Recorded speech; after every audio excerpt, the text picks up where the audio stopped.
Hello viewers, আমি এর আগের ভিডিওতে দেখিয়েছিলাম কিভাবে কলামের মেন রডের ওজন নির্ণয় করতে হয়।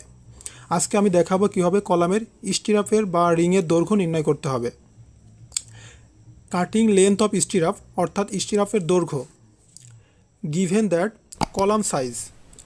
কলাম সাইজ এখানে আমি নিয়েছি 12 ইঞ্চি বাই 10 ইঞ্চি। আপনার যে মাপের কলাম আছে আপনি সেই মাপে ক্যালকুলেশন করবেন।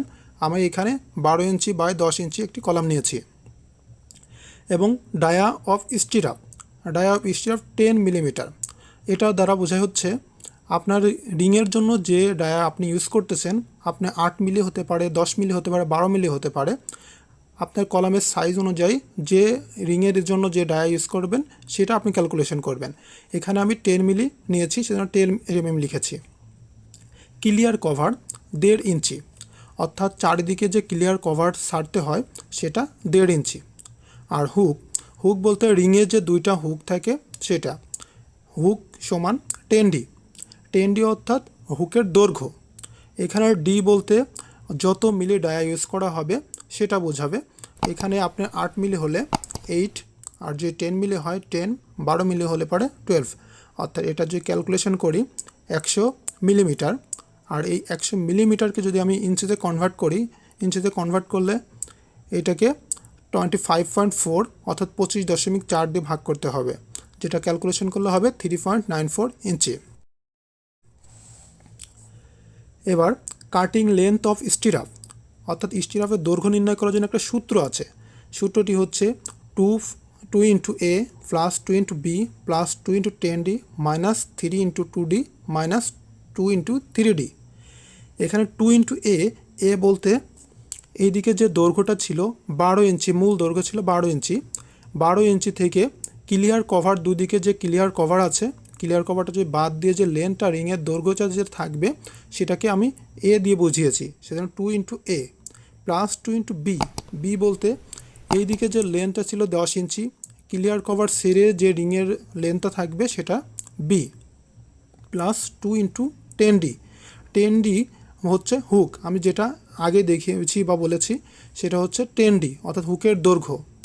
যেহেতু দুইটা হুক সেজন্য 2 into 10D minus 3 into 2D minus 2 into 3D। এই দুটা মাইনাস হলো এই কারণে যে রিং যখন ব্যান্ড করা হয় তখন রিংয়ের দৈর্ঘ্য কিছুটা বৃদ্ধি পেয়ে যায়। এই বৃদ্ধি পাওয়া অংশটা মাইনাস করতে হবে।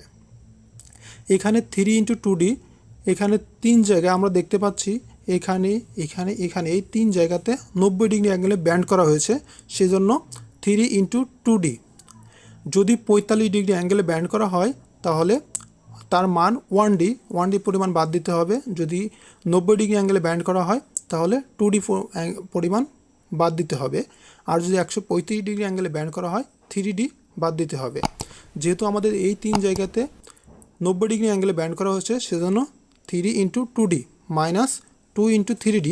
আমরা এখানে হুকে দেখতে পাচ্ছি 135 ডিগ্রি অ্যাঙ্গেলে ব্যান্ড করা হয়েছে, সেজন্য 2 ইন্টু 3D।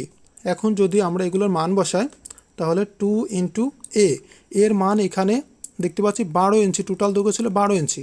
আর দুই দিকে ক্লিয়ার কভার আমরা নিয়েছিলাম 1.5 ইঞ্চি করে, তাহলে এদিকে 1.5 ইঞ্চি বাদ দিলে এদিকে 1.5 ইঞ্চি বাদ দিলে 1.5 3 12 ইঞ্চি থেকে 3 ইঞ্চি বাদ দিলে থাকে 9 ইঞ্চি প্লাস 2 ইন্টু বি।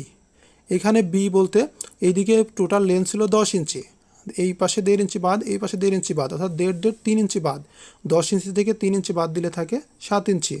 সেই জন্য আমি এখানে দিয়েছি 2 into 7 inch plus 2 into 10D হচ্ছে হুকের দৈর্ঘ্য, যেটা আমি পূর্বে নির্ণয় করে রেখেছি 3 ইন্টু 94 ইঞ্চি, 2 ইন্টু 3.94 ইঞ্চি মাইনাস 3 ইন্টু 2Dর মান হচ্ছে 2D বলতে 10 মিলি ডায়া আমি ইউজ করেছি, সেজন্য 2 ইন্টু 10D অর্থাৎ 20 মিলিমিটার, যেটা ইঞ্চিতে কনভার্ট করলে হবে 0.75 ইঞ্চি। তাহলে 3 ইন্টু 0.75 ইঞ্চি মাইনাস 2 ইন্টু 3Dর মান 3 ইন্টু ডি বলতে যত মিলি ডায়া ইউজ করা হবে 10 মিলি, সেজন্য 10 মিলি রেখেছি, অর্থাৎ 30 মিলিমিটার। ইঞ্চিতে কনভার্ট করলে হবে 1.18 ইঞ্চি, অর্থাৎ 2 ইন্টু 1.18 ইঞ্চি। এগুলো যদি আমি ক্যালকুলেশন করলে মান হবে 35.15 ইঞ্চি। এটা আমাদের বেরোলো হচ্ছে ইঞ্চিতে, অর্থাৎ 35.15 ইঞ্চি।